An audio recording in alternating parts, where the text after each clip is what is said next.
You wake up at 6:52 a.m., 5 minutes before the alarm's supposed to go off.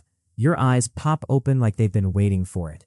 For 4,912 days, 13 years straight, you've been rolling out of the same bed in your 2-bedroom condo in Austin, Texas, heading to the same mid-sized tech company downtown. You lie there staring at the ceiling, fan blades slicing slow circles, telling yourself the same old lines.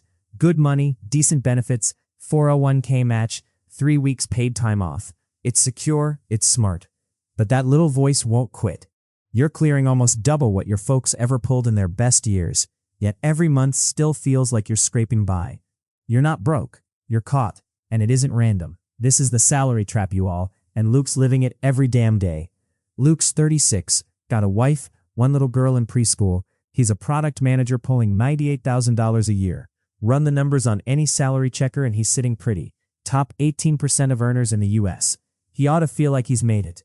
Instead, he feels like he's running in place. Payday hits every other Thursday, about $3,770 gross.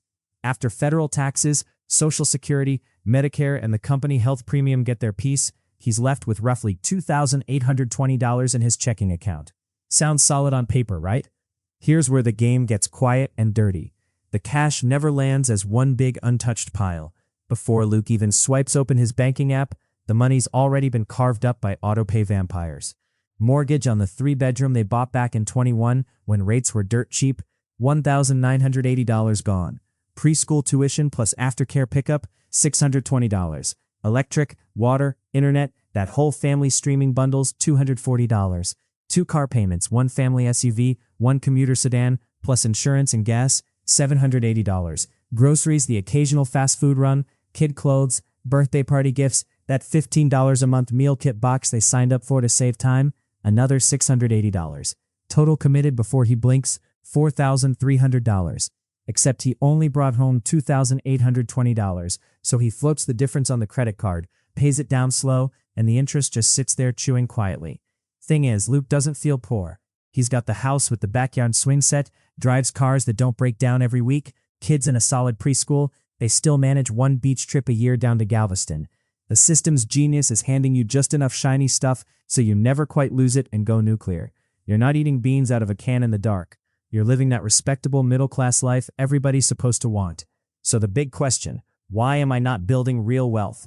It's never loud enough to hear over the AC noise. Luke started at $72K 7 years back. Felt like a king. Upgraded the rental, bought better furniture, leased the first new car. Hit $85K, time for the house. Because renting is throwing money away, right? Now $98K after the latest promotion. Preschool gets nicer, groceries creep up, new stroller, upgraded phones for everybody. Each bump feels like winning. Each one quietly chains him tighter. He can't walk away tomorrow. 1 missed check and the mortgage, car notes, preschool bill, and credit card minimum payments would start falling one after another. He is not financially free. He owes money. I got a buddy just like him. Let's call him Jake. 6 figures up in Dallas. Big lot house, 2 leased trucks, kids in every activity under the sun. Every time he talked about jumping ship to a startup or going freelance, his voice got real small. Last year he scored an $18,000 raise, thought he did finally caught a break. 6 weeks later, property taxes reassessed higher, homeowner association jacked the fees, AC unit croaked, kid needed speech therapy twice a week. Stress level, same as before. The machine's built so your lifestyle inflates quicker than your paycheck grows. You're never ahead long enough to stack real money.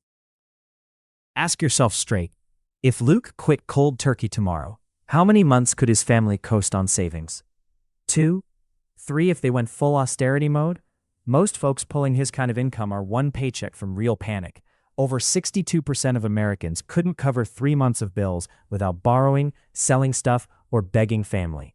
That is not a job security, man. That is a real comfortable prison with good lighting and a 2-car garage. But Luke's starting to wake up. One night after tucking his daughter in, he cracked open a spreadsheet and tracked every dollar for 90 days.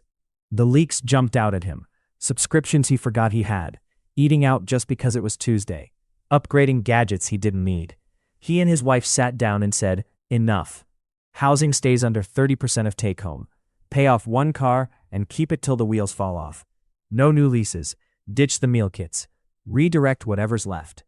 That first little gap, $400 to $600 a month, goes straight to a high-yield savings account, then low-cost index funds. Nothing flashy, just boring, quiet, compounding money that works while he sleeps. Goals: 6 months of expenses in cash. Soon as that buffer's there, the whole vibe changes. He can push back on dumb deadlines at work, say no to scope creep, even think about a side hustle without his stomach dropping. Freedom is not a bigger number in the paycheck. It's how much space you got between what comes in and what you gotta spend to keep the lights on. Luke's still punching the clock at the same place, still waking up at 6:52 most mornings. But now the knot in his chest is looser. He's not just surviving the cycle, he's quietly dismantling it piece by piece. The folks who break out aren't rocket scientists or trust fund babies. They're just the ones who quit buying the story that more income equals more freedom. They saw the trap, called it what it is, and decided they weren't going to keep feeding it. You got the same fork in the road coming, man. Stop measuring your life by how big the direct deposit looks. Measure it by how many months you could walk away and still breathe easy. Close that gap on purpose. Turn the extra into assets instead of more bills. Build the runway. The second that next paycheck is not required to keep the roof over your head, you're not in the trap anymore. You're standing on top of it.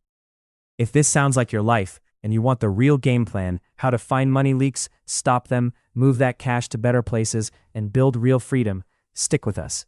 We break this down every week. The mindset, the systems, and the smart moves that actually work. Hit that subscribe button so you don't miss what's next. Subscribe to our channel for more financial breakdowns.